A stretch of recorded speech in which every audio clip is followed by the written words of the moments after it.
Okay, old business, FY17 budget, district response to the document presented at 3/15/16 Finance Committee meeting.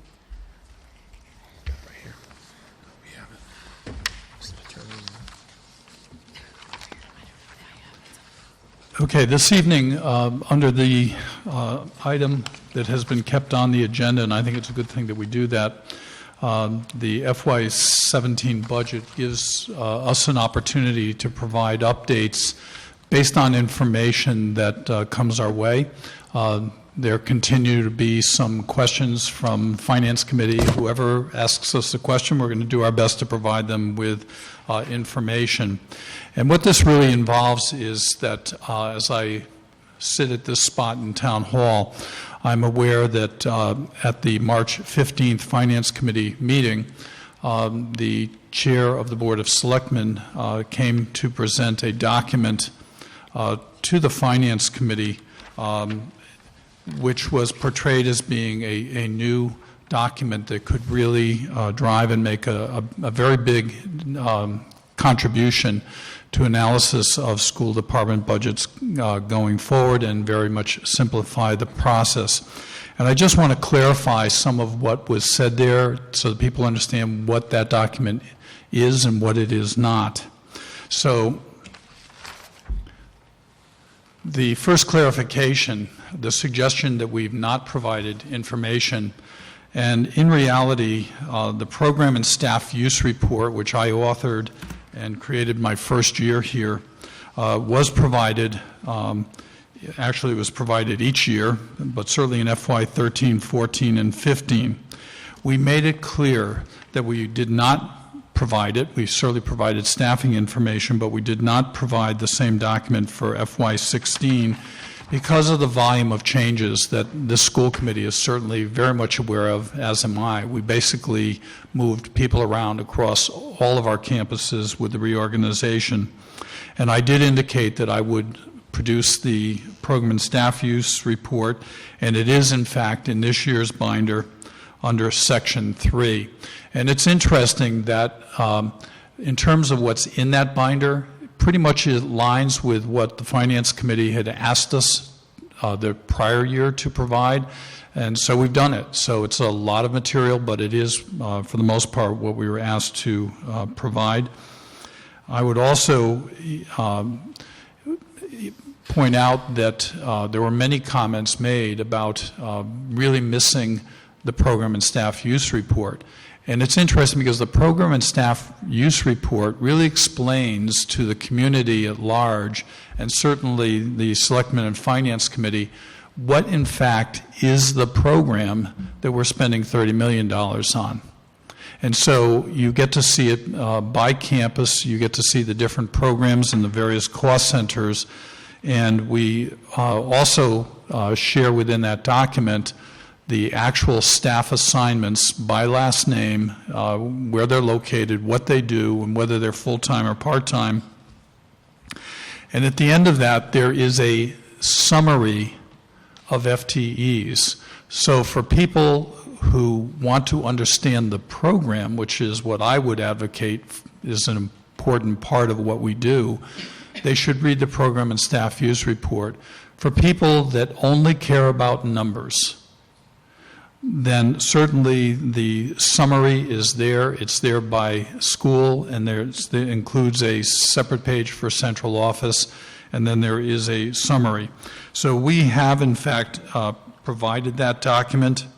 It's contained in the binder that was presented to the school committee, and it is, in fact, what we delivered to to the town hall for distribution to the Selectmen and the Finance Committee on February 1st. In fact, we actually got a receipt, date and time stamped receipt, to show that we had brought them here to central office. So what is actually in the document, which you have, the school committee has, and we realize it looks more like an eye test. We're sorry that the print is rather fine. And so what it actually is it's a payroll report. So what we have seen here, this is not a report that the town treasurer just decided to create and share, nor is it something that Bud Dunham asked for. It is, in fact, something that the chair of the selectmen had developed to present and look at as part of the analysis he wanted for the selectmen and for the finance committee, and all of that is fine and good. However, it is a payroll report. It's just a report that shows the number of paychecks that were issued in that at that particular pay date. So it does not represent full-time equivalents. Just for example, when you look at the report, it has school lunch staff 0. And the fact is, we do have a school lunch employee. And in fact, we're actually required to by the state because Whitson's is an outsourced vendor for us. So the money that's collected actually has to be handled by one of our own staff members. So we do have a staff member in that role. So you can see there are inaccuracies because it's purely a payroll report. It does not distinguish between those people who may have been hourly at that point, nor does it actually break it out in terms of the funding source.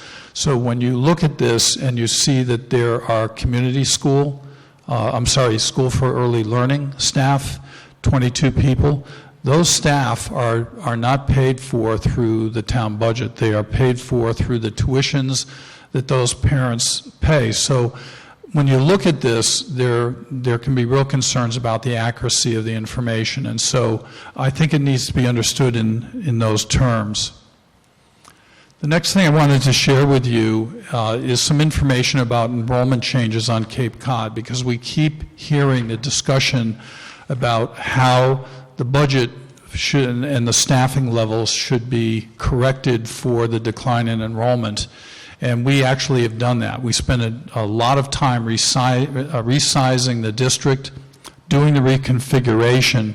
And so when you look at this particular report, you're going to find that it is not unique to Sandwich. If you look at what is in the yellow up here for Sandwich and Bourne and Mashpee, 2 years back, the peak time in terms of enrollment in Falmouth happened to be 2 years before. But these are the peak years of enrollment. And then you can see this happens to be based on FY14 data. But when you look at the highest versus lowest population and the difference, you will see the percentage of change here. For Sandwich, it was 27%. It was also 27% in Falmouth. It was 25% in Mashpee and 22% in Bourne. So it needs to be understood that a lot of this has to do with birthing rates. The school options that parents have are the same for everyone, whether it's a Montessori school, a Waldorf school, a charter school, a tech school, those private school, those choices are there for all parents in all communities. So next I want to address and clarify the relationship between enrollment reductions and teacher reductions. And again, you have this not only on the slide but in the handout.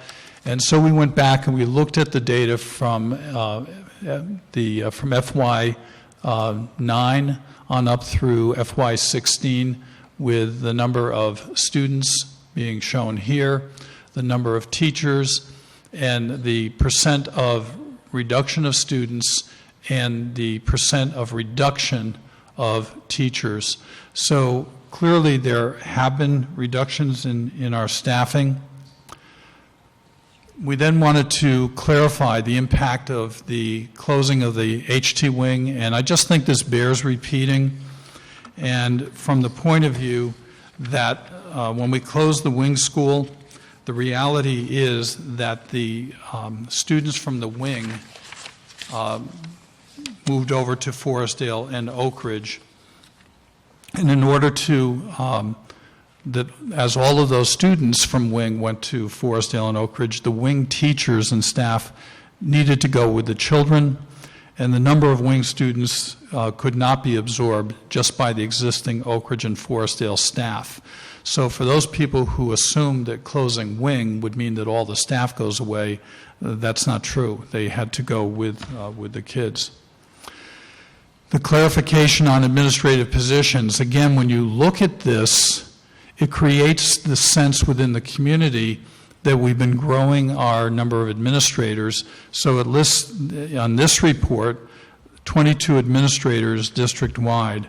And we're saying that perhaps the misconception came from looking at the payroll designations in that payroll report.